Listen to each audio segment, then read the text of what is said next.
எல்லாருக்குமே வணக்கம். நம்ம தமிழ்நாட்டு அரசியல் களத்தில் சமீபத்தில் நடந்த சில சம்பவங்களை பற்றி தான் நம்ம இந்த வீடியோவில் பார்க்க போகிறோம். இந்த சம்பவங்களை பற்றி என்னுடைய கருத்தும் என்னுடைய விமர்சனத்தையும் நான் பதிவு பண்ண போகிறேன். ஸோ வீடியோ ஸ்கிப் பண்ணாமல் ஃபுல்லாக பாருங்கள். இப்போ வாங்க என்னென்னு பார்க்கலாம். முதல் சம்பவம் என்னென்னு பார்த்தீங்கன்னா, நம்ம இசைஞானி இளையராஜா இருக்கார் இல்லையா, இவர் ஸ்ரீவில்லிபுத்தூரில் இருக்கிற ஆண்டாள் கோயிலுக்கு போயிருக்காரு. அந்த கோயிலில் உள்ள அர்த்த மண்டபம் அப்படின்ற ஒரு பகுதியிலிருந்து இசைஞானி இளையராஜா அவர்கள் வெளியேற்றப்பட்டிருக்காரு. அங்கே வரக்கூடாது அப்படின்னு சொல்லியிருப்பாங்க போல இருக்கு. இந்த அர்த்த மண்டபம் அப்படின்றது கோயிலுடைய கருவறைக்கு முன்னாடி இருக்கிற ஒரு இடம். அந்த இடத்துல இருந்து அவரை வெளியேற்றினதுனால அவர் அந்த அர்த்த மண்டபத்தோடைய படிக்கட்டில் நின்றுக்கிட்டே கோயிலுடைய இந்த மரியாதையை ஏற்றுக்கொண்டார் அப்படின்னு சொல்லப்படுது. ஐயா இளையராஜா அவர்களுக்கு இப்போவாது சனாதனம்னா என்னன்னு புரிஞ்சிருக்குமா என்னன்னு தெரியல. இப்போ இந்த அர்த்த மண்டபத்திலேயே நிற்கக்கூடாதுன்னு சொல்லி பிரச்சனை பண்ணியிருக்காங்க இல்லையா. இப்போ இதுக்கு இந்த சனாதன சங்கிகள் இளையராஜா அவர்களுக்கு ஆதரவாக நின்று இவங்கெல்லாம் போர்க்கொடி தூக்குவாங்களா? ஏன் நீங்கள் விடலை? அவர் இந்து தானே, அவர் ஏன் நீங்கள் விடலை? அர்த்த மண்டபத்தில் நின்னா என்ன, ஏன் கருவறைக்குள்ளே போனா என்ன அப்படின்னு ஏன் கேட்கல? அஸ்வத்தமன் அப்படின்னு ஒருத்தர் உண்டு இல்லை, அவர் போட்டிருக்கிற பதிவு பாருங்க. சமத்துவமே சனாதனம்னு சொல்லி ஐயா இளையராஜா இவங்க கூட எல்லாம் சரிசமமாக உட்கார்ந்துருக்காரு அப்படின்னு சொல்லி பதிவு போட்டிருக்காரு. சரி, சமமாக உட்கார்றது இல்லை, அவரை கருவறைக்குள்ள விடுவீங்களா? அர்த்த மண்டபத்தில் நிற்க விடுவீங்களா? ஏன் விட மாட்டீங்க? அப்படின்னா அது எப்படி சமத்துவமாகும்? இதில் வேற பொய் செய்தியை பரப்புகிறாங்களாம். அர்த்த மண்டபத்தில் நிற்க விடலைன்னு சொல்லி செய்திகள் போட்டாங்க இல்லையா ஊடகங்கள் எல்லாரும் பொய் செய்தி பரப்புகிறாங்களாம். அப்படியா? இவங்க பண்ணுறதை பார்த்தா ஐயா இளையராஜாவை மிரட்டி அப்படிலாம் எதுவும் நடக்கலை அப்படின்னு சொல்லி அவரையே சொல்ல வச்சுருவாங்க போல இருக்கு. இவர் பொய் செய்தி பரப்புகிறாங்களாம், வழக்கு தொடருவாராம். அப்போ இவரே பொய் செய்தி தானே சொல்லிட்டு இருக்காரு, அப்படி ஒன்று நடக்கவே இல்லை அப்படின்ட்டு. நம்ம துணை முதலமைச்சர் உதயநிதி ஸ்டாலின் அவர்கள் சனாதனத்தை ஒழிப்போம் அப்படின்னு சொன்னதுக்கு என்ன கொதிச்சானுங்க. இதுதான் அந்த சனாதனம். இது மட்டும் இல்லை, சனாதனத்தில் இன்னும் நிறைய வேர்கள் இருக்கு. இது மட்டும் கோயிலுக்குள்ளே கருவறைக்குள்ளே விட மாட்டேங்கிறாங்க, இதுதான் சனாதனம்னு நினச்சிடாதீங்க. இதுக்கு நிறைய இருக்கு. இன்னும் வீடியோவோடையே போட்டுட்டு இருக்காங்களே, இவர் எப்படி பொய் செய்தின்னு சொல்றாரு? ஒன்றும் புரியலையே. இல்லை ஊடகத்தை மிரட்டுறாரா என்ன தெரியலப்பா.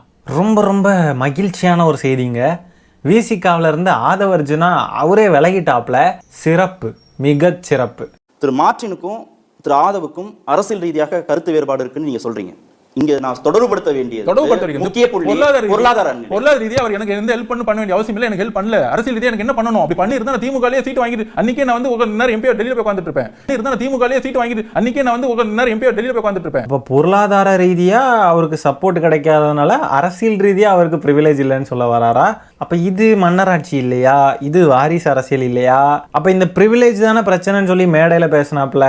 அப்ப எனக்கு பொருளாதார பிரிவிலேஜ் கிடைச்சிருந்தா நான் அரசியல்ல பிரிவிலேஜ் ஆயிருப்பேன்னு சொல்றது என்ன மாதிரியான மனநல்ல? ஒரு நிமிஷம் நான் பேசிட்டேன் சார். ஒரு நிமிஷம் திருமாவளவன் இல்ல ஒரு நிமிஷம் நான் பேசிக்கிறேன். ஒரு நிமிஷம் கொடுத்தா எல்லா கட்சியும் பார்த்துட்டு குபீர்னு விழுந்து சிரிச்சிட்டு இருந்தாங்க. நான் ஒரு நிமிஷம் என்ன பேச விடுங்க. ஒரு நிமிஷம். பட்டியலின மக்களுக்கான மேம்பாட்டு திட்டங்களோ அருந்ததியருக்கான உள் ஒதுக்கீடு திட்டங்களோ எல்லாவற்றையுமே தலித் முதல்வர்கள் இல்லாதவங்க தான் அதெல்லாம் சாத்தியப்படுத்திருக்காங்க. அப்படியே நீங்க நேரா உத்தரப்பிரதேசத்துக்கு போகும், ஒரு தலித் முதல்வராக மாயாவதி இருந்தாங்க. அங்க தமிழ்நாட்டுல சாதி ஒழிப்புக்காகவோ பட்டியலின மக்களுடைய மேம்பாட்டுக்காகவோ செய்யப்பட்ட திட்டங்கள் தலித் முதல்வர் இருந்த மாயாவதி காலத்துல செய்யப்பட்ட திட்டங்களை ஒப்பீடு. நீங்க அப்படி அந்த புள்ளிக்கு தானே நீங்க வரீங்க. ஒப்பீட்டளவுல எங்க சிறப்பா இருக்கு நீங்க சொல்லுங்க. இதை அக்செப்ட் பண்ணிக்கோங்க. அட்லீஸ்ட் அந்த ஊர்ல யூபில ஒரு தலித் முதலமைச்சர் ஆக்குனாங்களே, ஒரு முதலமைச்சர் வந்த பிறகு என்ன செஞ்சாங்கிறது தனிப்பட்ட விஷயம், அதை விட்டுங்க. நீங்க ஒரு முதலமைச்சர் வந்ததுக்கு அப்புறம் என்ன செஞ்சாங்கன்றது தனிப்பட்ட விஷயமா? இவருக்கெல்லாம் எப்படிடா ஃபயர் விடுறீங்க? சைமன் செபாஸ்டியனுடைய ரசிகர்கள்லாம் இவருக்கும் கண்டிப்பாக ரசிகர்களாக இருப்பாங்கன்னு எனக்கு நல்லாவே புரியுது. கேள்வி என்ன கேட்டார்? தலித் அல்லாத முதலமைச்சர் நம்ம மாநிலத்தில் தலித் மக்களுக்காக, தலித் சமூகத்துக்காக, அவங்க முன்னேற்ற பாதையில் போகிறதுக்காக வழிவகுத்த நிறைய விஷயங்கள் யூபியில் தலித் ஒருத்தவங்க முதலமைச்சராக இருந்தப்போ பண்ணலையே ஏன் அப்படின்னு கேட்குறாரு. இவர் சொல்கிற பதிலை பாருங்க. அங்கே அட்லீஸ்ட் தலித்த முதலமைச்சராக தான் ஆக்குனாங்களே, இங்கே ஆக்க முடியாதுன்றாரு. அப்போ அடையாள அரசியல் மட்டும் பண்ணுங்க, அப்போ அடையாள அரசியல் வேணும்னு சொல்கிறாரா? இன்னார் ஆட்சியில் இருக்கணும், இவங்க ஆட்சியில் இருக்கணும், அடையாள அரசியல் பேசுகிறதுனால தப்புன்னு சொல்லி சீமான் மண்டையிலே தட்டிட்டு இருக்கோம். நம்ம அப்படி ஒரு அடையாளத்தை கேரி பண்ணணும்னா அந்த அடையாளம் சமத்துவத்துக்கானதாக இருக்கணும், சமூக நீதிக்கானதாக இருக்கணும். அதை விட்டுக்கிட்டு எங்கால ஒருத்தன் அங்கே போய் உட்காரணும், அவன் வரக்கூடாது, இவன் வரணும், இவன் செய்யக்கூடாது, அவன் செய்யணும் அப்படின்னு சொல்லிட்டு இந்த அடையாள அரசியலை கேரி பண்ணுறது தான் தப்புன்னு சொல்லிக்கிட்டு இருக்கோம். எப்படிப்பட்ட தற்கொலைகள்! சை! ஆனால் முதலமைச்சர் ஆனதுக்கு அப்புறம் என்ன செஞ்சாருன்றது தனிப்பட்ட விஷயம்னு சொன்னார் பாருங்க. இவருடைய அறிவுத்தன்மை எந்த அளவுக்கு இருக்குன்றதை மக்கள்லாம் புரிஞ்சுக்கோங்க. உதயநிதி இந்த மாநிலத்தின் முதல்வராக ஆக வேண்டாம், உதயநிதி இந்த மாநிலத்துடைய சட்டமன்ற உறுப்பினராக ஆக வேண்டாம், உதயநிதி இந்த மாநிலத்தின் நாடாளுமன்ற உறுப்பினராக ஆக வேணான்னு மக்கள் முடிவு பண்ணணும்னு நீங்க சொல்றீங்க இல்லையா, உதயநிதிக்கும் பொருந்தும், விஜய்க்கும் பொருந்தும், ஆதவ் அர்ஜுனாவுக்கும் பொருந்தும். ஆனா நீங்க அவரை ஒரு குடும்ப பின்னணி சார்ந்தவராக, குடும்ப அரசியலின் நீட்சியாக, ஒரு மன்னராட்சியின் நீட்சியாக நீங்க அவரை பாக்குறீங்க.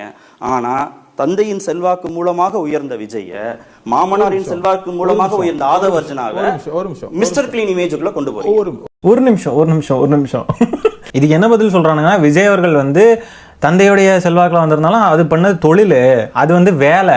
அது மாதிரி ஆதவ் அர்ஜுனா வந்து அவர் பண்ணுற பிஸ்னஸ், அதனால அவர் உயர்வடைஞ்சதெல்லாம் வந்து அது தொழில், அது பிஸ்னஸ் அப்படின்றானுங்க.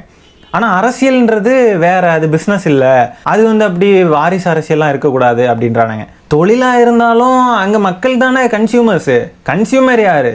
மக்கள் ஏற்றுக்கிட்டாதானே அவங்க அந்த ஃபீல்டில் நிற்க முடியும். இப்போ தளபதி விஜய் அவர்கள் வந்து நடிக்கிறாங்கன்னா, அவர் நடித்து அந்த திறமையை வெளிக்காட்டினதுனால தான், மக்கள் அதை ஏற்றுக்கிட்டதுனால தான் அவர் அந்த இடத்துல இருக்கிறாரு. இல்லைன்னா அங்கே இருக்க முடியாது.